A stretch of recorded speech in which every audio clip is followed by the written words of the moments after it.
Marzo de 1972. Un pequeño banco de Laguna Niguel, California, está a punto de convertirse en el escenario de uno de los atracos más audaces de la historia de Estados Unidos. En el interior de esa cámara acorazada yace una fortuna secreta, $30 millones, supuestamente vinculada al mismísimo presidente Richard Nixon, pero no permanecerá oculta por mucho tiempo.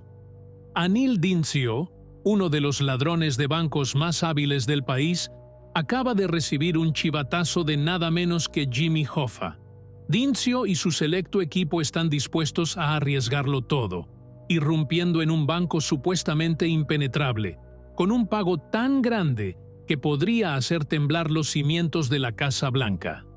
No se trata de un atraco cualquiera, sino de un plan para robar el dinero oculto del presidente. Y lo que aún no saben es que el FBI pronto desencadenará una de las mayores persecuciones desde el asesinato de JFK para darles caza. Esta es la historia de Anil Dincio y el atraco al banco United California, el robo que puso al FBI al límite de sus fuerzas. A principios de los años 70, Anil Dincio perfeccionó el arte de robar dinero de los bancos con un equipo de los mejores atracadores de bancos. Nacido en una familia pobre de Youngstown, Ohio, Anil Dincio siempre había querido salir de la pobreza. En su empeño por hacerse rico, a Dincio no le importaban los métodos que adoptaba para ganar dinero. Pronto se ganó la reputación de experto ladrón de bancos en el submundo criminal de su ciudad natal gracias a su actitud inteligente e intrépida. Un buen día de 1972, Anil Dincio recibió un chivatazo sobre un banco de California a través de su conexión con los bajos fondos. El informante no era otro que Jimmy Hoffa, uno de los mafiosos más conocidos de Estados Unidos en aquella época. Era el presidente de la International Brotherhood of Teamsters, IBT, un sindicato de Estados Unidos y Canadá.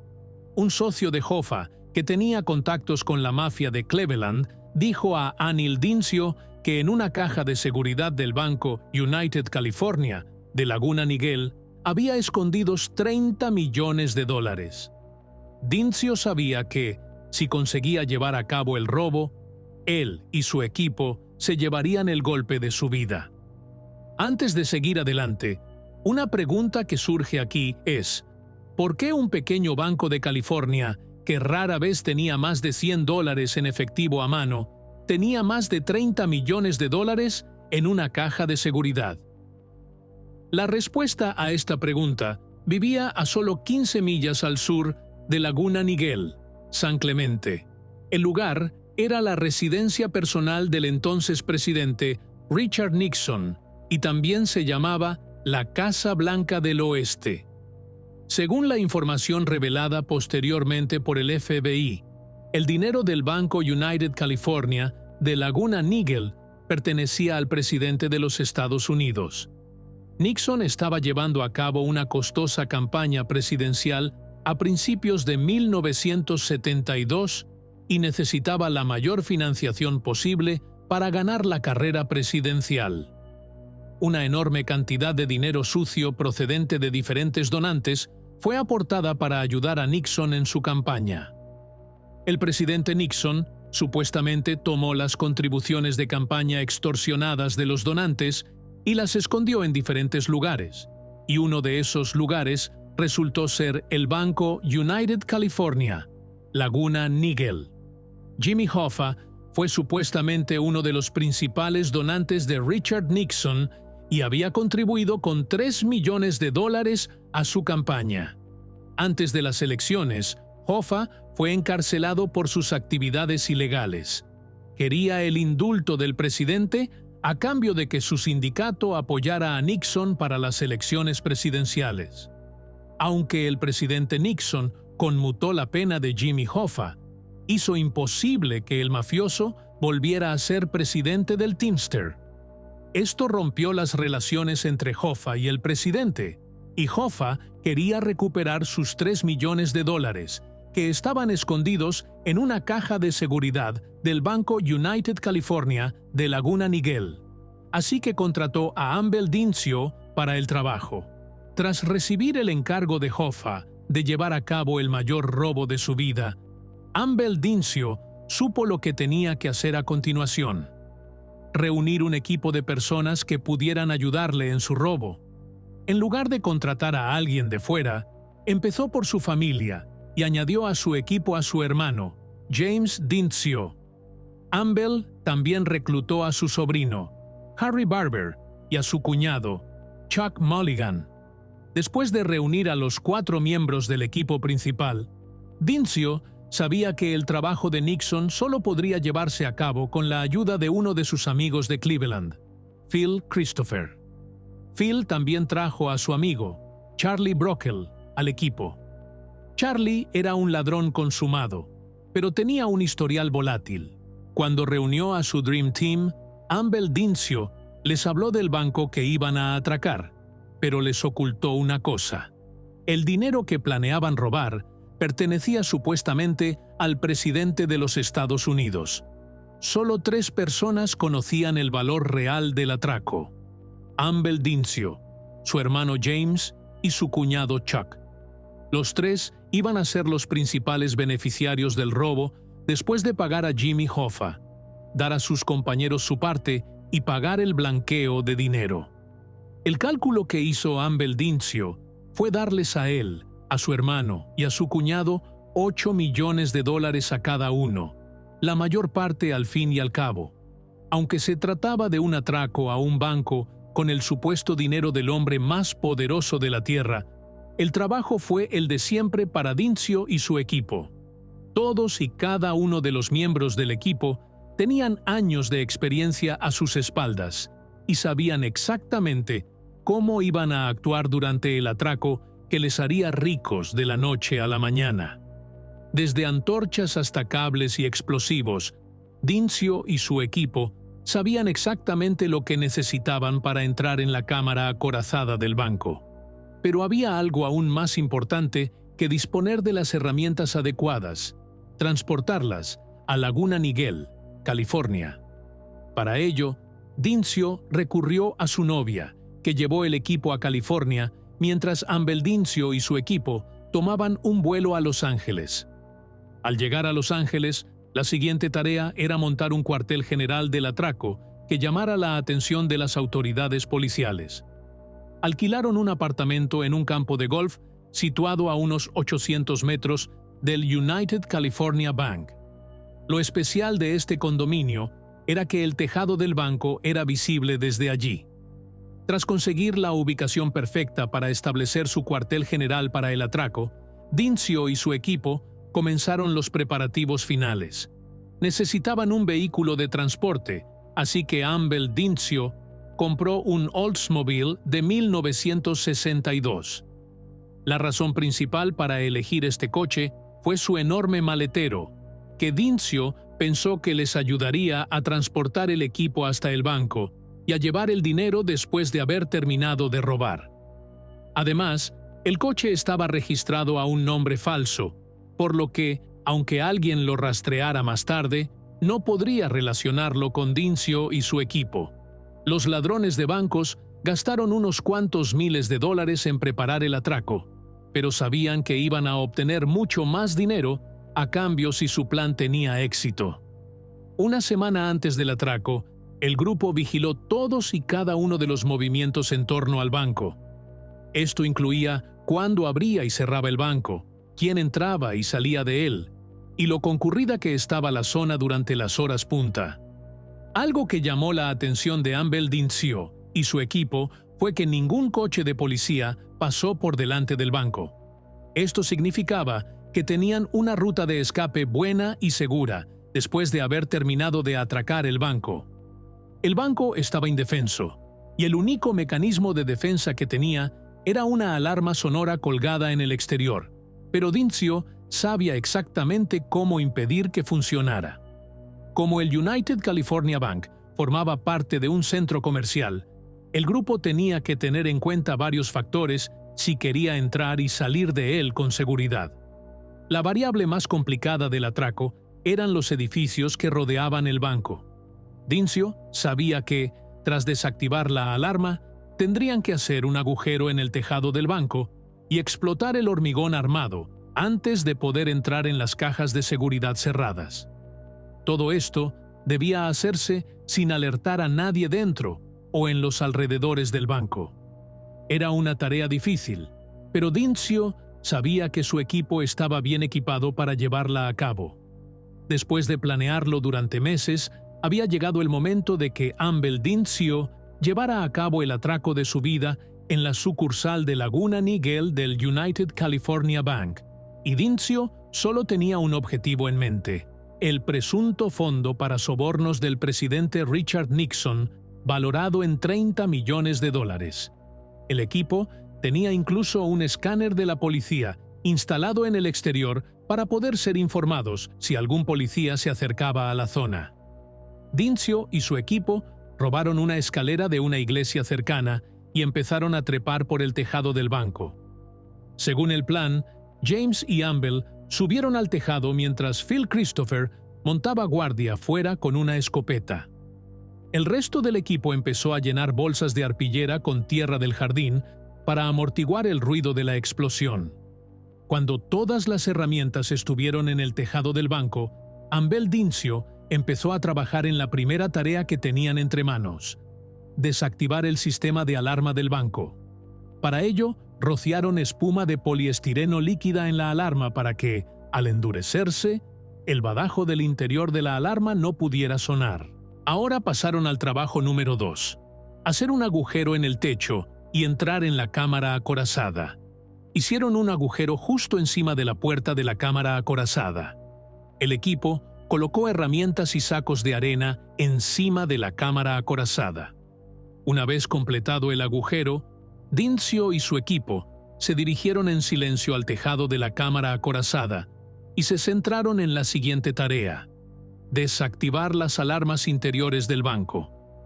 Amble Dincio no tardó nada en desactivar la alarma interior y ahora podía centrarse en el premio final de $30 millones. Dincio sabía que la parte vulnerable de la cámara acorazada era el techo, así que su equipo empezó a perforarlo. Hicieron un total de 6 agujeros y colocaron dinamita en cada uno de ellos. Para amortiguar el sonido de la explosión, Dincio y su equipo colocaron sacos de arena sobre las dinamitas. El 60% de la dinamita estaba rellena de microglicerina, pero había un problema. Era muy inestable y no había garantías de que las dinamitas explotaran. Pero fue el día de suerte de Dincio y su equipo, y la dinamita explotó.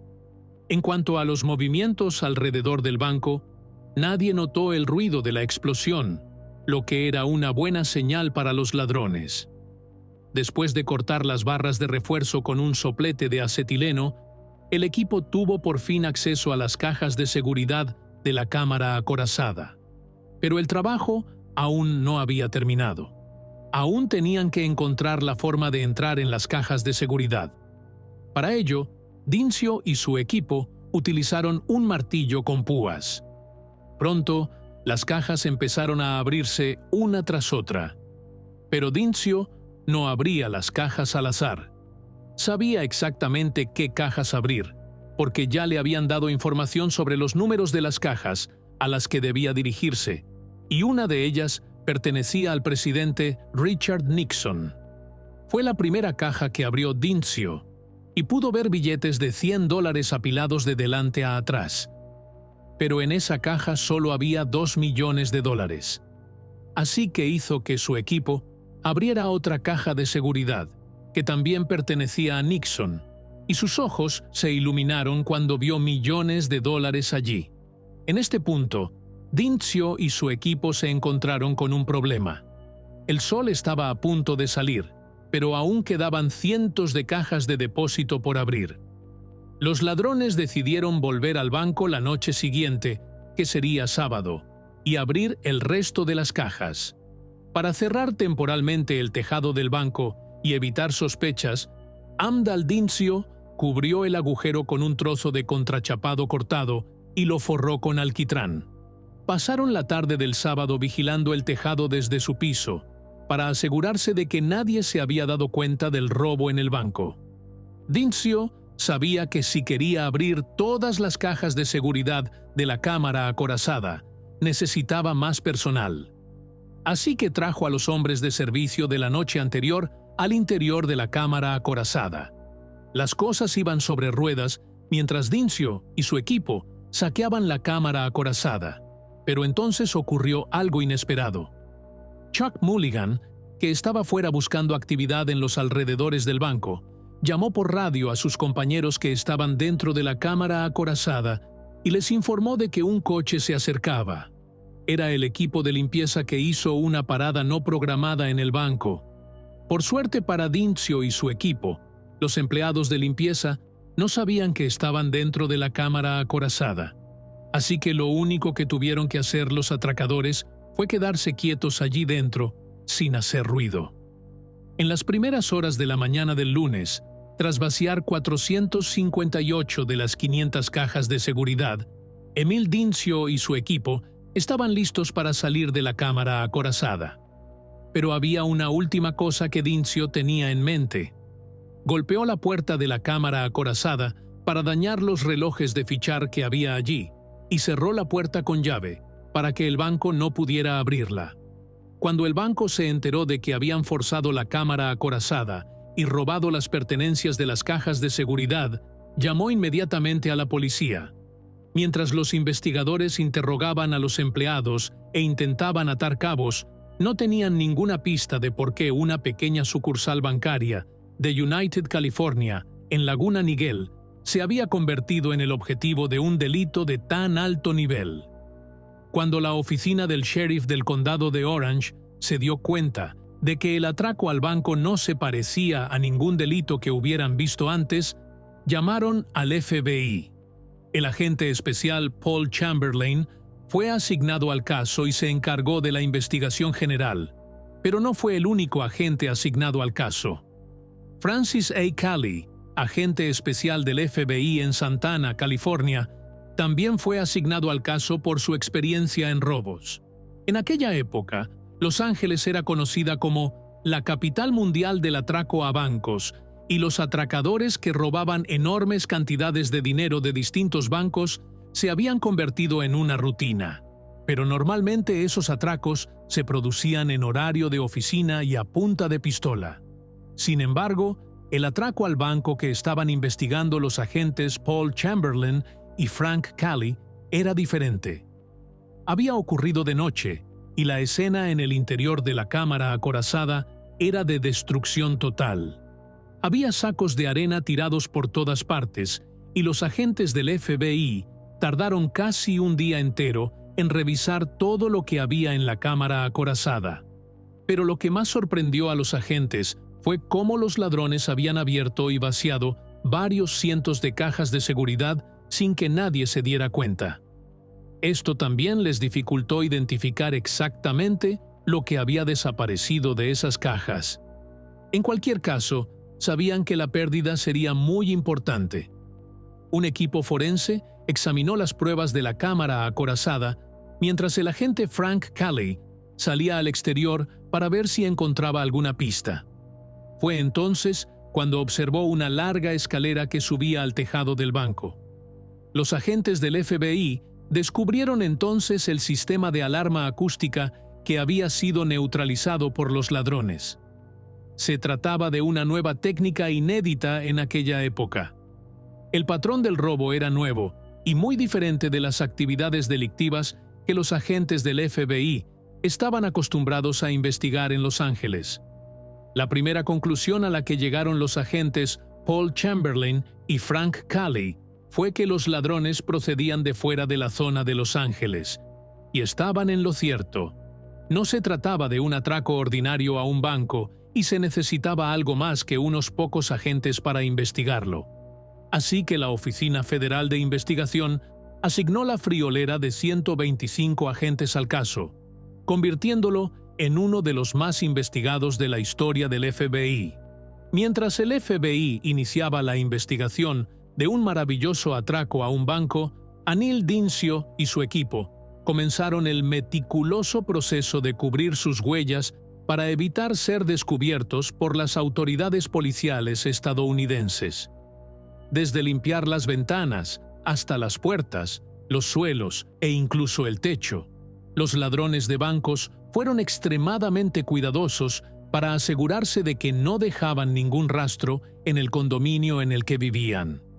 Dincio y su equipo abandonaron el condominio 36 horas después de perpetrar el atraco. Tras abandonar Laguna Nigo, a la hora de calcular la cantidad exacta que los atracadores habían robado del United California Bank, no eran $30 millones. Más bien, llevaban $12.800.000. De ellos, 12 millones pertenecían supuestamente al presidente Nixon, y los 800.000 restantes fueron robados de las otras cajas de seguridad de la cámara acorazada. Dincio llevó la mayor parte del dinero robado a Las Vegas para blanquearlo utilizando las conexiones de Jimmy Hoffa en los bajos fondos. En las décadas de 1960 y 1970, los delincuentes lavaban su dinero sucio en Las Vegas, que se había convertido en el centro neurálgico del blanqueo de capitales. El proceso de convertir el dinero sucio en limpio era sencillo. El dinero se convertía en fichas, y luego los delincuentes se jugaban la parte acordada con el casino y volvían a convertir las fichas restantes en dinero limpio.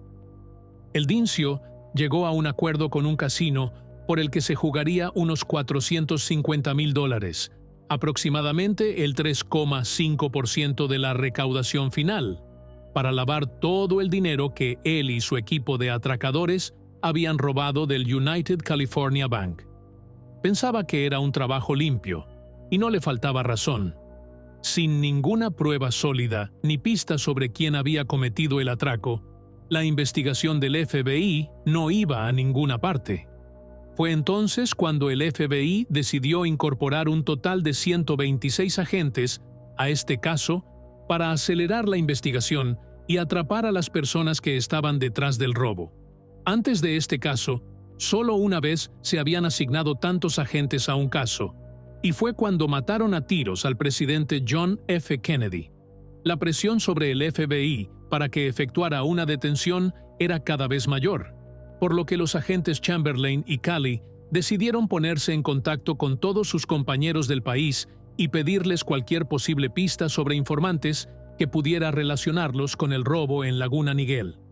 Con el paso del tiempo, la investigación del FBI parecía haber llegado a un callejón sin salida hasta que una tarde, casi 2 meses después del robo, la oficina del FBI en Los Ángeles recibió una llamada de la oficina de Cleveland que les comunicó que en Lordstown, Ohio, se había producido un robo en un banco en el que los atracadores habían utilizado las mismas técnicas. La oficina de Cleveland del FBI facilitó a la de Los Ángeles un centenar de nombres de posibles sospechosos de tal atraco. En esta lista también se mencionaban los conocimientos específicos de cada uno de los delincuentes, y fue entonces cuando el FBI de Los Ángeles supo que iban en la dirección correcta. Los agentes Paul Chamberlain y Frank Calley comprobaron los registros de vuelos para ver quién había volado dentro y fuera de su zona en la época en que se produjo el atraco al Banco United California, y fue entonces cuando dieron con el nombre de Emil Dencio. La oficina del FBI en Cleveland también conocía a Emil Dencio. Llevaban años persiguiéndole por robos, pero no habían conseguido atraparle. La lista de pasajeros también incluía nombres de otros miembros del equipo de atracadores. Dencio y su equipo estaban tan seguros de salirse con la suya en el atraco que habían utilizado sus nombres reales al reservar los billetes de avión. La siguiente tarea era averiguar a dónde habían ido los atracadores tras robar millones de dólares del Banco United California. Así que los agentes del FBI empezaron a preguntar a los taxistas de la ciudad por Dencio y su equipo. Tras preguntar durante días, un taxista reconoció la foto de Dencio y les dijo que Dencio y su equipo le habían amenazado hacía unas semanas, por lo que le dieron una propina de $100. Lo siguiente que hicieron los agentes del FBI fue ir a los hoteles de lujo de la zona y enseñar a la dirección la foto de Dencio para ver si alguien le reconocía. Al no tener suerte, empezaron a comprobar en los moteles, y fue entonces cuando se toparon con un motel llamado Jubilee Inn, en Kudai, donde el cuñado de Dencio, Chuck Mulligan, se registró utilizando su verdadera identidad. El FBI recopiló los registros telefónicos de la habitación en la que se alojaron los sospechosos, y una de las llamadas se hizo a una persona llamada Earl Dawson, que vivía en Tustin, California.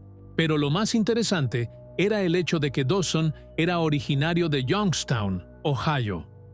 Cuando el FBI le investigó, Dawson dijo a los agentes que era buen amigo de Mulligan y que el Dimensions había visitado su casa 2 veces cuando Mulligan quiso utilizar su garaje para guardar un coche que aún tenía en el garaje. Sin embargo, no sabía nada del atraco al banco. Tras conseguir la orden de registro del coche, los agentes Paul Chamberlain y Frank Cali lo registraron. Y fue entonces cuando encontraron el equipo utilizado para el robo del banco. Desde guantes hasta máscaras, armas y el martillo utilizado para abrir las cajas de seguridad, todo estaba allí, y algunos de los objetos tenían incluso las huellas dactilares de Dencio. La siguiente tarea era encontrar a los ladrones que se escondieron durante el atraco. A partir de los registros de llamadas telefónicas, los agentes se dieron cuenta de que Mulligan había hecho llamadas a un agente inmobiliario de Laguna Niguel y había reservado un condominio a nombre de Harry Barber. Barber había alquilado el condominio durante 3 meses, lo que significaba que nadie vivía en él cuando los agentes del FBI fueron allí. Sin embargo, todo el espacio había sido limpiado y no había ninguna prueba física que pudiera llevar al FBI hasta Dencio y su banda, excepto una cosa: los platos sin lavar del lavavajillas. El equipo forense del FBI pudo revelar huellas dactilares en los platos, y cuando se analizaron estas huellas, coincidían con las de Dencio y su banda de ladrones de bancos. Esto también significaba que ahora el FBI podía detener a los ladrones del banco. El 27 de junio de 1972, Andal Dencio, mientras salía de casa y entraba en su coche, una docena de coches de policía le rodearon y le detuvieron. Al registrar su casa, las autoridades encontraron miles de dólares escondidos en lugares aleatorios. Tras detener a todos los miembros, el FBI quería ahora pruebas convincentes contra ellos. Es entonces cuando uno de los miembros de la banda, Charlie Brogel, acepta cooperar con las autoridades y testificar contra Andal Dencio. Por robar el United California Bank de Laguna Niguel, James Dencio recibe 15 años entre rejas, mientras que Andal, Chuck y Barber son condenados a 20 años de prisión cada uno. En cuanto a Charlie Brogel, no recibió ninguna condena por su cooperación con las autoridades, lo que puso fin a uno de los mayores atracos a bancos de la historia de Estados Unidos.